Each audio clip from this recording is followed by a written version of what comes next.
Apa yang terjadi saat itu? Hukum hanya menjadi algojo penguasa. Media informasi menjadi humasnya penguasa. Ya. Kezoliman di mana-mana, penistaan terhadap agama dan orang mulia terjadi di mana? Di mana-mana. Maka pada saat itu mereka curhat dan komplain kepada sahabat yang paling akhir hidup, yaitu sahabat Anas bin Malik. Fasyakawna anil Hajjaj. Kami komplain, curhat kepada Anas bin Malik tentang Al-Hajjaj. Gimana ini wahai Kang Anas? Apa yang harus kita lakukan? Apa kata Anas bin Malik? Isbiru, bersabarlah kalian.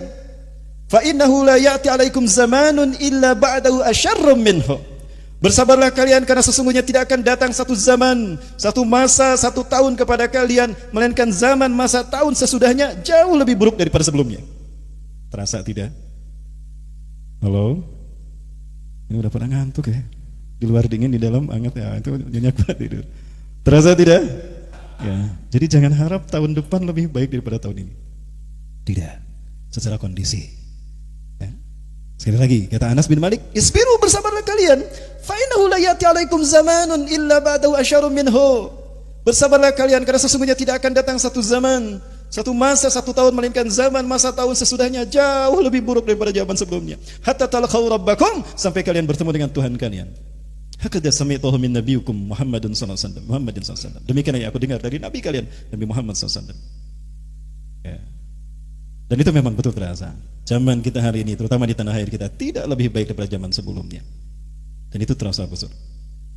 Apa yang membuat masa itu makin buruk? Makin dahsyatnya fitnah demi fitnah yang melanda umat Islam. Yang fitnah demi fitnah ini akan datang ibarat ombak di lautan. Terkait dengan ini terungkap ketika para sahabat para sahabat dan tabi'in, ya, karena sahabat pasti itu banyak yang hidup, sedang berdiskusi dengan Hudzaifah bin Yaman. Tiba-tiba Umar bin Khattab datang dan berkata, ayyukum yahfazu qaulan Nabi sallallahu alaihi wasallam anil fitan? Siapa orang di antara kalian yang hafal hadis Rasulullah tentang fitnah? Kata Hudzaifah, at-fitnatul lati tata'allaq baina rajuli wa malih. Apakah fitnah yang mengelanda seseorang sehingga teruji dengan hartanya? Oh, bukan. Bainal mar'i wa zawji, antara seorang suami dengan istrinya atau istri karena suaminya? Bukan. Fa anil fitnatil lati tas'alu anha ya Umar. Lalu tentang apa fitnah yang kau tanyakan kepada kami? Fitnah macam apa yang kau tanyakan kepada kami? Kata Hudzaifah, al-fitnatul lati tatamuju kamaujil bahri. Tamuju kamaujil bahri. Aku bertanya pada kalian tentang fitnah yang datangnya bertubi-tubi seperti ombak di lautan. Oh, kalau itu aku hafal, kata Hudzaifah. Aku tahu tuh fitnah tentang itu. Begitu ya. Akana baina tilkal fitnah wa bainana babun yuhajabu bainahuma. Apakah antar fitnah itu dengan kita ada pintu yang menghalanginya? Oh, ada. Ada pintu yang menghalangi antara fitnah itu dengan kita. Adzalikal bab yuftah aw yukasar. Apakah fitnah itu dibuka atau didobrak? Apa jawaban Hudzaifah bin Yaman? Bal yukasar. Bahkan fitnah itu, bahkan pintu itu didobrak. Apa bedanya pintu didobrak dengan dibuka? Kalau pintu dibuka biasa, kunci misalnya dikunci, dibuka kuncinya, dibuka seperti biasa, bisa ditutup lagi tidak? Bisa dikunci lagi? Bisa berfungsi kembali? Bisa. Tapi kalau didobrak, artinya pintunya hancur. Berarti tidak berfungsi lama. Oh, didobrak ya. Baik, terima kasih Hudzaifah. Assalamualaikum. Waalaikumsalam warahmatullahi wabarakatuh. Pergilah Umar bin Khattab. Para sahabat bingung tuh. Ya Umar jeung Hudzaifah ngobrol naon gitu. Masa tadzakartuma, apa yang kalian bicarakan berdua? Aku membicarakan fitnah yang disebutkan Rasulullah. Bahwa fitnah itu satu, datang bertubi-tubi seperti ombak di lautan tanpa henti. Kedua, antar fitnah itu dengan kita ada pintu yang menjaganya. Terus tadi pintunya didobrak. Iya, didobrak. Artinya tidak bisa melindungi umat kita, umat ini dari fitnah tadi. Terus apa pintu itu atau siapa pintu itu? Nah, pintu itu Umar bin Khattab sendiri. Oh gitu ya. Apakah Umar tahu, sadar kalau pintu yang dimasukkan itu Umar sendiri? Iya, dia yakin betul kalau itu dirinya. Karena Rasulullah pernah menyebutkan bahwa Umar ini akan terkena fitnah dan dialah pintu yang menjaga umat dari fitnah akhir zaman. Terbukti kan? Umar adalah khalifah pertama yang mati dibunuh. Betul? Dibunuh oleh Abu Lu'lu'ah yang dianggap pahlawan oleh kaum Syiah. Dianggap pahlawan oleh kaum Syiah. Maka sejak Umar, dimulai dari Umar sampai Turki Utsmani hancur, pergantian kepemimpinan melalui pembunuhan khalifahnya.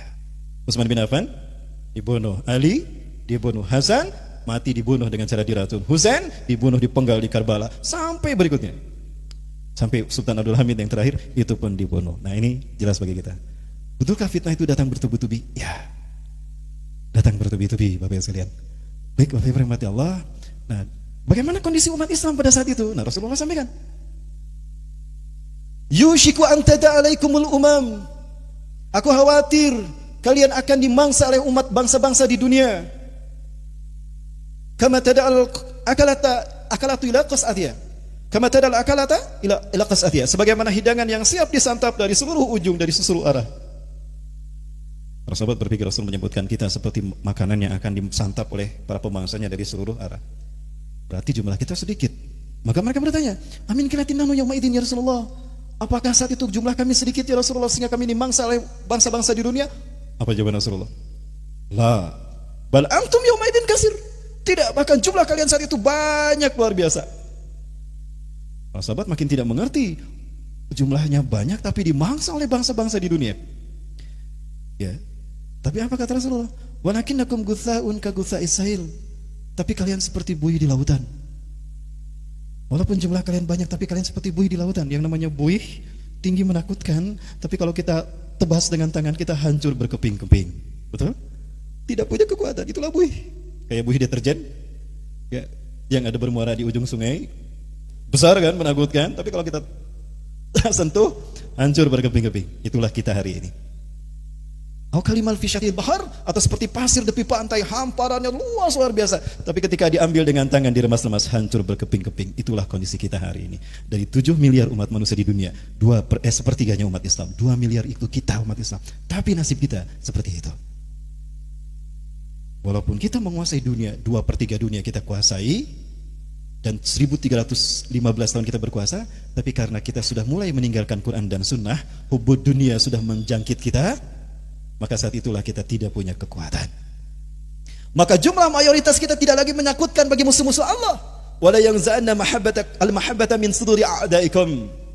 Dan sungguh Allah mencabut rasa takut dari dada musuh-musuh kalian. Artinya mereka sudah tidak takut lagi dengan jumlah kita mayoritas. Hatta mereka tidak takut dengan jumlah kita mayoritas di Indonesia. Betul. Mereka betul-betul tidak takut kan dengan jumlah kita mayoritas? Mereka berani mencaci maki ulama tanpa ada yang menuntutnya, karena hukum berpihak pada mereka.